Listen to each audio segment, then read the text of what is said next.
WWE and Impact Wrestling legend, former member of the Nation of Domination and Aces and Eights, and the OG Euro Continental Champion, and the man that once almost made Ron Simmons cry, D'Lo Brown. What's going on, fellas? How are y'all doing? I appreciate being on. Thank you for having me. And full disclosure, we were talking offline about a bunch of stuff.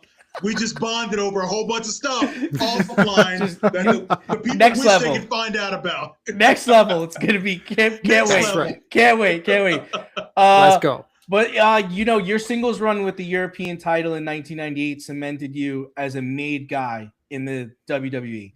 In that run, you got to work with other amazing wrestlers like Sean Waltman, Dustin Rhodes, Vader, Jeff Jarrett, and Owen Hart, just to name a few.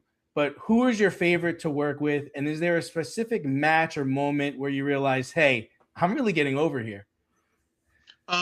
Favorite to work with is pretty easy. It's X-Pac. I say that all the time. I always believe that he and I can have a 5-star match in a phone booth. Just because we had that chemistry together. And it didn't matter where we were, what city, what country, what time of day. If you put my name next to his, I got that excitement because we just meshed together.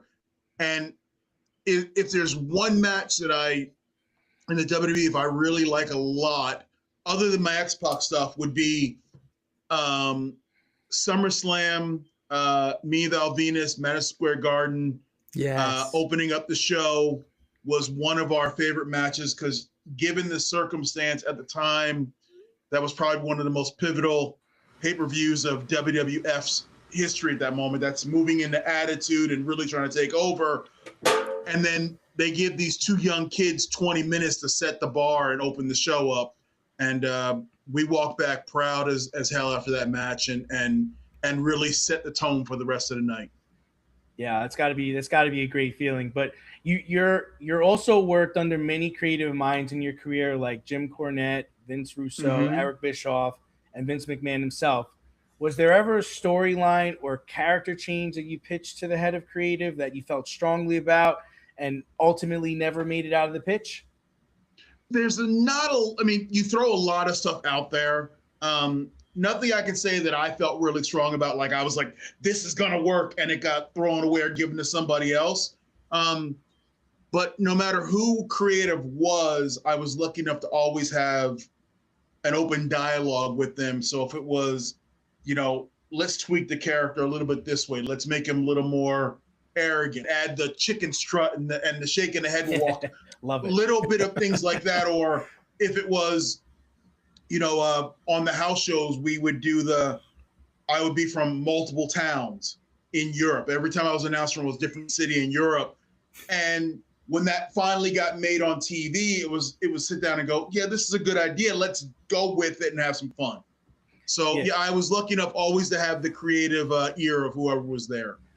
And right now they have the Unreal on Netflix. Is it really like that when you get back in Gorilla? Are you really, talking about the match and how everything went and everybody's kind of buddy? Is it really like that? So how real is Unreal? Yeah. Unreal is about 10% real. Gotcha. That's what I thought. It's a TV show. Yeah. But we figured. Yeah, when you come back through the curtain, there's your opponent, there's your producer, and right across you can see the higher ups. And yes, there's instant feedback. If it's a big moment, they celebrate with you. If the match goes poorly, they talk to you. Okay. So it's right there. So that part is pretty spot on. Now it's not as much pomp and circumstance as Unreal is. They're kind of elevating that up a little bit. You're not jumping in anybody's arm and hugging them for dear life. Right. But you are definitely interacting with your agent, your producer, and your whoever you were in the ring with and going over what happened. Yes. Now, mind you, Gorilla is a lot bigger now than it used to be. It used to be a chair, a curtain, and you would walk into the arena. There wasn't this big office-like structure. Yeah, it's back like a then. huge headquarters now. It looks like it looks like an office where you would sell tile flooring at. Like it's that huge. Right. Yeah. No. Gorilla was never that big. It was just usually you'd come back through and there was an area on the stage, people were sitting, but nothing big like that. Yeah, I didn't think so. But I mean, they've come a long way. But they've come a long way. I wish Gorilla was like that when I was there. It looks pretty cool. No, it looks very sophisticated. In your career, D'Lo, did you have a favorite agent, or did you have somebody who you just like clicked with, or just like somebody like he knew like how to put a match together that like you could just go out there and just execute?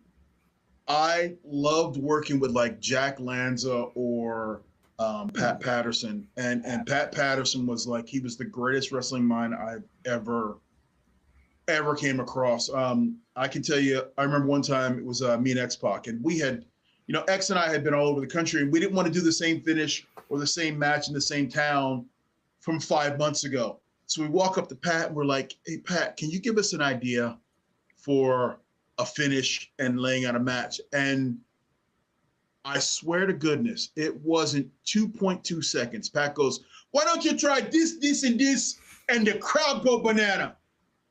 And so we went out there and did it. And by God, as soon as we're doing it, we're like, Pat was right. And it's like, oh my God, this is awesome. Yeah. So just the greatest wrestling mind I've ever been around. Like in terms of, you could ask Pat Patterson anything and he can come up with a unique finish or match structure that was totally different than anything else that was on the show.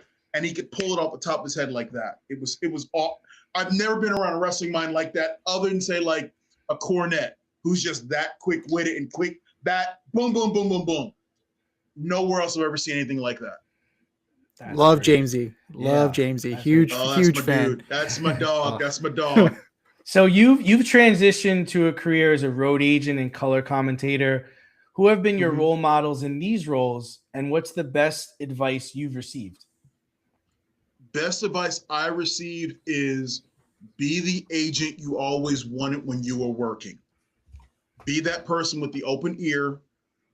Don't try to make them work a match that D'Lo Brown would work. Have them work their match, and you give them pointers and lead them down the path. Don't tell them what to do. Kind of get a feeling of what they want to do. And that's probably been the most successful thing that has helped me in relating to younger talent. Put together matches, put together storylines, etc. It's being the agent I always hope to have. Now, when it comes to being agents or talent relations, it's easy to see like guys like Jim Ross come to mind, being that guy who's been there for a lot for talent. Agent wise, there's always, you want to be Pat Patterson. Not everybody's that gifted. So I was very happy to be a Jack Lanza, being a player's agent and relating to talent, and not being so old where I forget what it was like to be, 28 and on top of the world. 100%. And we're here with WWE legend D'Lo Brown. And, as quietly as it's kept, we're just coming out of Saturday night's main event. And this is a big week in sports entertainment. It's the Royal Rumble is this weekend. It's Saturday in Riyadh. It is amazing how quickly this creeped up. Like, it just seemed like yesterday I was looking at pictures of the stadium being put together. Yeah, I saw that and too. Now the show is this week. Yeah, exactly. I can't believe they're putting it together right now. Literally, they're assembling the thing, and guys are right flying now. over there. Yeah, right. So, and on TV, you're just so used to it. It's just like I'm gonna enter the Royal Rumble. It used to be a very a storyline trope on TV, and now it's like, oh, the Royal Rumble's this week. Yeah. But you were in 3 of them. Yeah. Yes. Yeah. If it wasn't for Drew Carey, man, you should have. You should have been. I should have been in 4. Damn, Drew Carey. Should have been. Come on, Drew. So what are the challenges of performing in a match like that, or even producing a match of that profile? And since we're talking about it, you care to make a prediction? Who you got this weekend? Who's going to WrestleMania? So, going to WrestleMania, I have a feeling it's going to be Cody Rhodes again, just so he can go after Drew McIntyre. I think that could be the way it goes. Producing it is a difficult thing. And once again, the Royal Rumble is a Pat Patterson creation. And he used to put it all together himself. And I don't know how he did it because you have to keep track of 30 guys and 29 eliminations. And he would always have the spot where the big guy would get over in the middle of the match by eliminating 4 or 5 guys and just shock it all. Those are difficult to put together just because there's so many moving parts. And you have to have your notepad ready so you don't forget anything of Right. who's eliminating who and what's going where. But those matches to perform in, they're fun because there's less pressure because you're one of many as opposed to 1-on-1 or 2-on-2. And you have mini moments as opposed to, for me, you have many moments that you try to put together as opposed to trying to let me think of 18 or 20 minutes. Now I only have to think of like 3 minutes worth of good, cool stuff. Yeah. I mean, I've been to a SummerSlam. I think the next thing I'd like to do is go to a Royal Rumble just because you get to see how many superstars come out. And, you know, it seems like it's a lot of fun. It just seems like it's a lot of fun to see the different guys run in and how they're eliminated. And then there's the surprise entries that wind up coming in, the throwback guys and things like that. That's the thing right there. It's the element of surprise. You never know who's going to show up. And it is fun because it's constant excitement. It's a brand new participant every minute or so. It's someone new. So it's not just a static match. It's almost like 30 mini matches because every guy coming out is almost like its own little match. So it's pretty cool. The Rumble is one of those things you need to it's a bucket list item for sure to check off. I was part of that. Yeah. Yeah. For sure. 100%. I mean, you figure like that's, you know, to get a Rumble spot, you figure like, hey, I'm figured in here. Like they don't just give those out to anybody. No. So yeah, if you're in the Rumble, you're there for a reason. And if you're number one, that's almost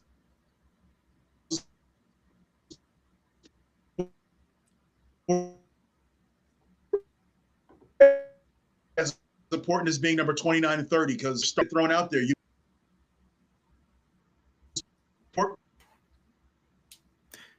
I mean, 1 and 2 set the tone, 29, 30, like, yeah, you're right. Everybody's a player, you know, everybody has their particular role to play.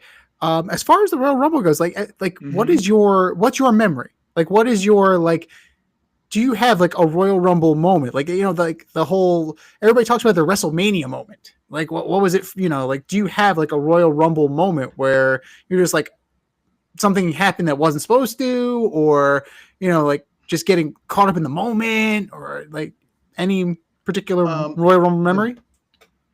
I think the biggest Royal Rumble moment I have is when I forget the year, but I remember looking up and I was in the Final Four, and it was like me, Vince McMahon, Steve Austin. I think it was Mankind. I can't remember off the top of my head, but I'm sitting there going, "Holy hell! I'm in the Final Four of the Royal Rumble," and it said I knew I was going to be there. But to actually physically see it and feel it and be in that moment, looking around going, this is the Final Four of the Rumble, and I'm standing here. This is pretty awesome. This is pretty awesome. Wow. So that's probably my biggest like Royal Rumble moment. That's a close I ever coming to winning the Royal Rumble. And it's a memory I'll hold on to forever because it was, hey, D'Lo Brown was in the Final Four of the Rumble. That's pretty cool. That's right. That is a resume filler. You better recognize. You better 100%. recognize. That's right. So from one of the premier wrestling events of the year over to the Premier League. Now we know that you're a huge Liverpool supporter. So yes, sir. they were, you know, they're still in Champions League contention. So they're still in the Prems, you know, they're still hanging in there despite winning the whole thing last year. So what do you make of the whole Mo Salah, Arne Slot situation, and how much do you think that's contributing to the relative down year for Liverpool? It's a really down year for Liverpool, and I don't know if Slot's going to make it through the year. He last year we won it all, but that was all with Klopp's players and techniques, and now it seems like Arne Slot's getting his own thing going, and we're not meshing. The team is not in good form. And you can see it out there just this past weekend, you know, to be down 2-0 and to tie it up 2-2 and then give up a late goal to lose the game. losing games late is a product of coaching, not talent. And I don't know if Slot's going to make it. Yeah, especially once you have a high profile name like Javi Alonso out there, and you've seen it this year in the Prems, Man U, quick on the trigger, Chelsea, quick on the trigger. And that's it. The Prem is no longer, we're going to give a manager 2 years to prove himself.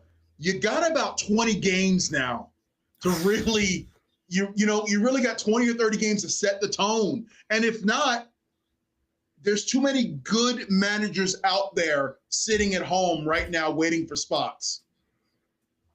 It's true. I mean, you think about it, even if you wait for the end of the year, Thomas Frank said he's probably not going to be back at Tottenham. You have Glasner from Crystal Palace. You're going to have plenty of coaching talent there. And, do you think they make a move? Do you think that as far as, personnel wise, like it's not meshing, do you think they're going to side with the players or are they going to side with Slot here? I will put it like this. If Liverpool finishes outside of Champions League play, so 7th or down, Slot's gone. There's Klopp has laid a standard of what Liverpool football is. And if you can't live up to that, we're going to the next guy to see. That's just the burden of being good. The burden of winning 2 league titles and finishing second 4 times, winning the Champions League, winning every piece of silverware there is over the last 10 years. That is now the standard. Liverpool cannot be below 5th in the Prem table. They can't be. It's just a standard. It's like the New York Yankees. They don't compete for division titles. They compete for world titles. Yes. And that's the mindset that is permeated through that building. And the minute you're less than that standard, they're looking for the next guy to uphold that standard. That's fair, because then otherwise you end up like Arsenal. You end up as bottlers, and you just trust the process. How many times? You never want to, and you don't want to be bottlers. You don't want to be mid-table. No. And those are the two death knells in Premier League football. Is to be someone who can't finish it, or just lives between 7 and 14. And you just don't want to be there. That's instant death for a fan base, for a franchise, for a collective. You can't live there. As an Everton supporter, I totally agree with you. Oh, that's my life, man. I'll leave it at that. It's not a good place to be in. Being mid is not fun. Not at all. Not at all. But we will get you out here on this one, D'Lo. You're also a diehard Chicago Bears fan, as you can see from your hoodie there. That's a nice one. It is. That is a nice one. So they took it to the LA Rams before just coming up short in OT. Caleb Williams made some strides from year 1 to year 2. And head coach Ben Johnson seemed to inject a new life into the program that looked flat under Matt Eberflus. So losing Bieniemy, they lost him to the Chiefs. He's going back to the OC. That's surely going to hurt. But the world's strongest coordinator. Yes. Oh my. He's the world's strongest coordinator. My goodness. He looks just like Mark Henry. He does. Now that you bring it up, it's just like, wow. Especially now he's got the beard too. With the full beard. So he's the mini. He's the mini version. Yes. So let's see if you can bench press Andy Reid. No, let's see if you can bench press Andy Reid. That's a whole lot there. That's a lot of man. That it is a lot of man. But I mean, hopefully, maybe get Mark out there and see if he could do that. Like he'll do it with one arm. That's Mark Henry for you. So yes, D'Lo, what do you expect from the Bears next year, and what moves would you make if you were Ryan Poles? Well, I expect the Bears. I'm not gonna spill Kool-Aid all over and go, we're gonna win the Super Bowl next year. It's too hard to win a Super Bowl. It's not easy. I do suspect and expect the Bears to compete for the division and to make a step closer to the NFC Championship game. contingent on we need rush in, like we need a pass rusher in the worst possible way. Our defense created a lot of turnovers, and that was more from happenstance instead of constant pressure. Although, ironically, with the Rams game, we put tons of pressure on Stafford, which is crazy. Yeah. I hope we get, everything should be on defense this year because I think the offense is looking good. Between Luther Burden and Dropsy Adunze and Colston Loveland, and I think we've got a lot going on offensively. I think our O-line is looking good. I think our needs are DN, tackle, safety, and more speed at the linebacker position.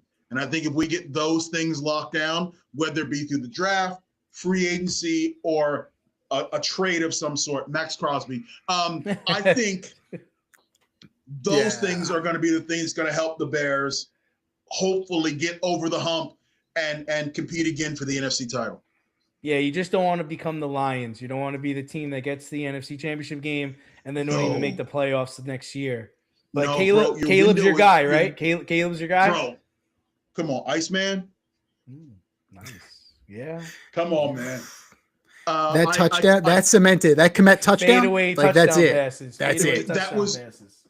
If you didn't believe in Caleb Williams, and most people didn't, but about halfway through this season, if you didn't start believing in that young man's talent, then something is wrong with you. Yeah. Because I don't care if he doesn't play well for 3 quarters and 10 minutes.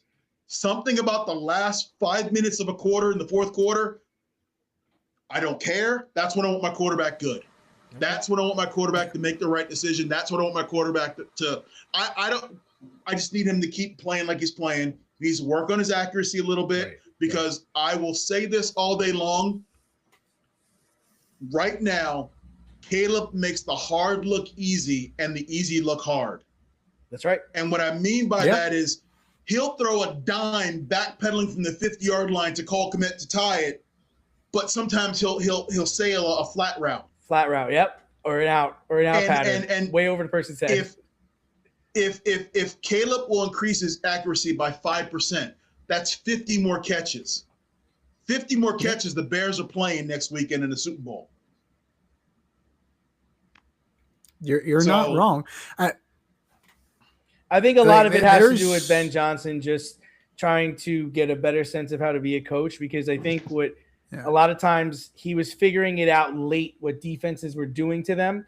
And then once he figured it out, he's like, oh, okay, we could just do this. And then all of a sudden, that's why they had a lot of second half, comebacks, and they played well in the fourth quarter. You could see our team was a halftime adjustment team. Yep. Yeah, 100%. Now just be learning on the job. Every game this year, they played better in the second half than they did in the first. Right. And that's coaching. Right. We just need that coaching to have that game plan to start the game on fire and then have such a good lead we can coast to the end, not turn it on with 7 minutes to go down by 10. Very competitive division, though, the North, because you got to figure the Vikings will be back. The Packers are good. Be back. Well, I don't know about the Vikings with JJ Glass. I don't know. I like your nicknames for all these guys. I don't know. Bro, I think they wish they still had Sam, right? If Sam Darnold was with the Vikings, they'd be in the Super Bowl. It's that easy. Yeah. It's literally or even that Daniel easy. Jones. Yeah. Even Daniel Jones. Malik Willis could have taken that team to the. He's going to be on. He's going to get some money this offseason. Oh, that brother he's going to get paid.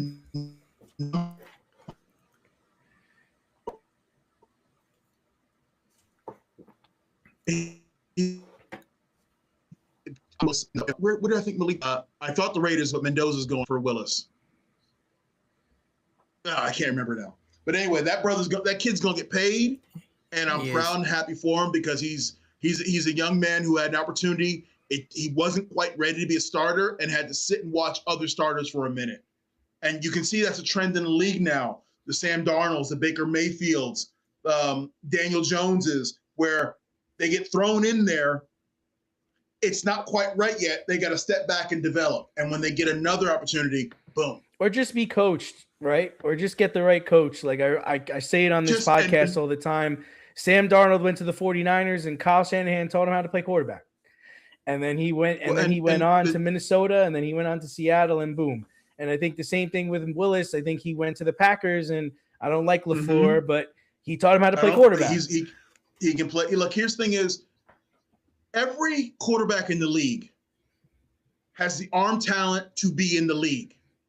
That's not what makes that's not what makes a QB1. Makes a QB1 is what's between here. That's right. Is your ability to process and read information and keep your composure when things go rottenly and poorly.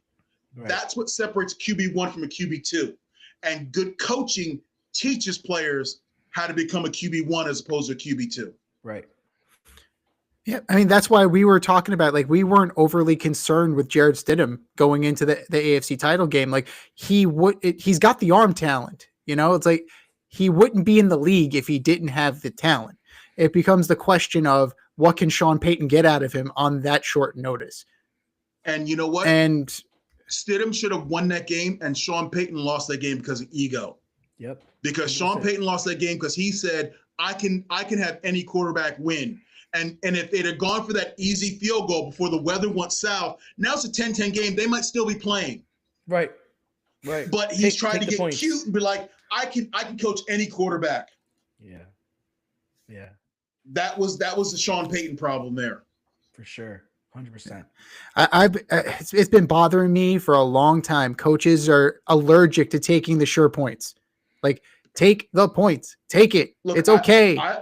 I'm a little concerned with Ben Johnson. I can't tell me times we turned down 35-yard field goals to go for it on 4th and 1 and not get it and end up losing the game, by 3 or 6 points, and we could have easily been tied or ahead. Yeah, that was one play. It was a 4th and 4. It was on like the 2-yard line. You're telling me Cairo Santos can't kick a 12-yard field goal?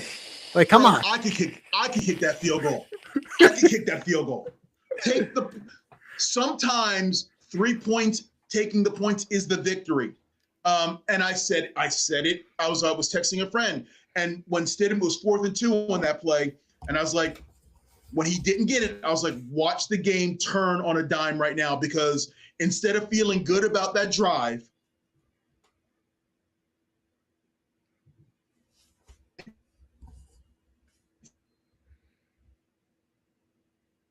three points, now Stidham and nothing, and the game, and you got to take the game as it comes to you and get the points when needed. 100%. I mean, it's growing pains of a coach, but you know what? We mentioned the Super Bowl already. It's in 2 weeks. Patriots, Seahawks. Can we get a prediction from D'Lo Brown? What do you got? My football brain tells me the Seahawks win this, but I have this feeling the Patriots are going to just win it again. And that bothers the hell out of me. There's a lot of that going around. That bothers the hell out of me. There's a lot of that going around. Like, how about a franchise suck for more than 2 years, okay? Like, really be bad for 10 years. Got their franchise quarterback. Yes. They got everything. They got a coach. They got a good coach. You got a coach. They got a coach. You got a defense. They're ready to rock and roll. They're ready to rock and roll. It's Brady 2.0, and that bothers me. No Patrick Mahomes, no Burrow, no Lamar Jackson, coasted right into the Super Bowl. And they also whiffed on Mac Jones. Like, we have to take that into account. Yes, because Mac Jones is another dude that won and found himself. That's right. That's right. He's gonna make himself a good chunk of change. Yeah, I have this haunting feeling we're gonna see the Patriots raise the trophy again. Oh, my man. You are not alone, D'Lo. You're absolutely not alone on that. There's plenty of people who are putting their Chiefs jerseys away and they're putting their Patriot jerseys back on. You know how it goes. Those same fan base. Well, D'Lo Brown, WWE legend, Aces and Eights, Nation of Domination, Eurocontinental champion, first ever, beat Jeff Jarrett to it. D'Lo, thank you for coming on, brother. And if you want to be a member of the In Crowd, if you want to join the In Route, hit us up, faderoutemail@gmail.com, slide in our DMs on IG at Fade Route Podcast, and drop us a line on X at Fade Route DNZ, and you could be next. So, D'Lo, what do you have going on And where can our listeners find you? You can easily find me on X at DLoBrown75. I used to say I was the only verified D'Lo, but for $9, anybody can buy the blue check.